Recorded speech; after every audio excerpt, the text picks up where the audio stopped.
வாழ்க்கை ஒன்றுமே இல்லை. திரும்ப சொல்கிறேன், அற்ப விளையாட்டு. என்ன விளையாட்டு? ரொம்ப அப்படியே அற்பத்தனமான விளையாட்டு. எவன் இந்த உலகத்தை புரிஞ்சுன்னு சந்தோஷமாகறானோ அவனுக்கு தான் இந்த உலகம். என்னத்தான் புரிஞ்சுக்கணுன்னா, ரெஸ்பான்ஸ் பண்ணுவோம். நம்ம அழுவோம், சிரிப்போம், கோவப்படுவோம், இதெல்லாம் பண்ணுவோம். இதெல்லாம் பண்ணிவிட்டு நம்மளை இழக்காமல் இருந்தோமா, அதுதான் பிரச்சனை.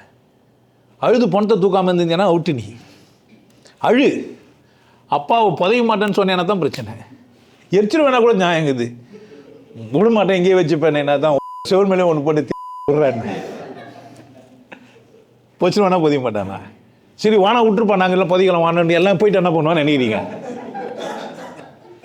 ஒருத்தையா 2 பேரும் புருஷன் முன்னாடியா ஏர்போர்ட்டில் அழறா, என்னை விட்டு போயிடுறியே, என்ன பண்ணுறது, நான் எப்படி தனியாக வாழ்வேன் அப்படின்னு. நான் ஓடி போய் டிக்கெட்டு கீழ்ச்சிடலாமான்னு காசு கொடுத்து வாங்கிக்கிறோம்.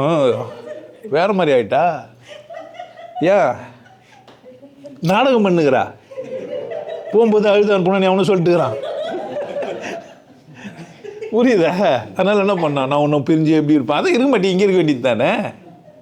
போய் தானே அத்தனையும் நடிப்பானா? ஆமாம் கோபால், ஆரம்பத்தில் நடிப்பா வந்து அதுவாகவே மாற்றன்ற மாதிரி. எல்லா உணர்ச்சிகளையும் கொண்டாடுங்க. எல்லா உணர்ச்சிகளையும். ரொம்ப ரொம்ப அற்புதமான விளையாட்டு. ஆனால் அதுக்குள்ள அன்பு இருக்குது. ஒரு அர்த்தம் தேடுங்க. என்ன இருக்குது? சோகத்தில் என்ன இருக்குது? அந்த நடிகனுக்காகலாம் அழுத்து இல்லை. வாழ்க்கையில் அது மாதிரி கஷ்டப்படுறவங்கள நம்ம நினச்சிப்போம். எக்மூரில் படித்தேன் நான், ஷாம் இன்ஸ்டியூட்டில் ரேடியோ டிவி மெக்கானிக். இந்த எக்மூர் ரோட்டில் வரும் பஸ்ஸு 71E.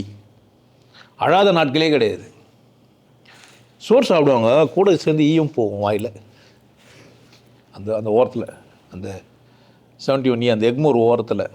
இப்போ வேறு மாதிரி ஆயிடுச்சுன்னு நினைக்கிறேன் அந்த இடம்லாம். அந்த கோவம் ஓரமாக இந்த பஸ்ஸு வரும். புரியுதா? பிறருக்காக என்னவும் செய்யலாம் நீ.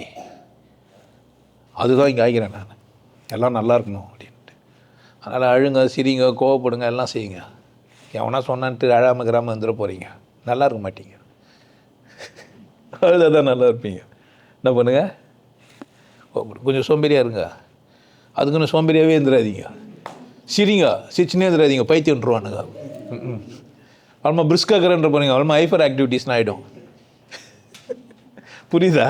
அவ்வளோ இங்கேருந்து படியிலையா யாருன்னா குதிப்பீங்க.